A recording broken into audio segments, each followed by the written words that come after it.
بسم اللہ الرحمن الرحیم۔ آج ہم سیکھیں گے نماز صلاۃ التسبیح پڑھنے کا طریقہ۔ سبحان اللہ والحمد للہ ولا الہ الا اللہ واللہ اکبر۔ اس نماز کے پڑھنے سے انسان کے صغیرہ و کبیرہ گناہ اللہ تعالیٰ معاف کر دیتا ہے۔ یہ نماز حضور صلی اللہ علیہ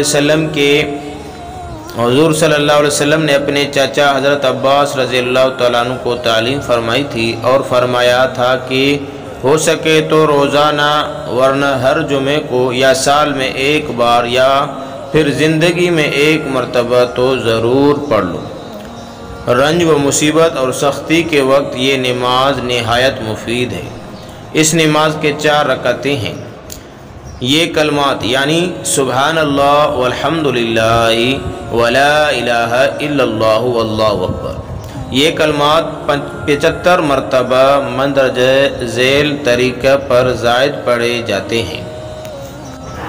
نیت باندھ کر ثنا کے بعد 15 مرتبہ، سورہ فاتحہ اور کوئی سورت پڑھنے کے بعد 10 مرتبہ، رکوع میں سبحان ربی العظیم پڑھنے کے بعد 10 مرتبہ، رکوع سے سیدھا کھڑا ہو کر قوم میں 10 مرتبہ، پہلے سجدہ میں سبحان ربی الاعلیٰ کے بعد 10 مرتبہ، پہلے سجدہ سے اٹھ کر جلسے کی حالت میں 10 مرتبہ، پھر دوسرے سجدہ میں سبحان ربی الاعلیٰ کے بعد 10 مرتبہ، اس طرح ایک رکعت میں 75 مرتبہ، اور پھر اسی ترتیب سے 4 رکعتوں میں یہ کلمات پڑھیں۔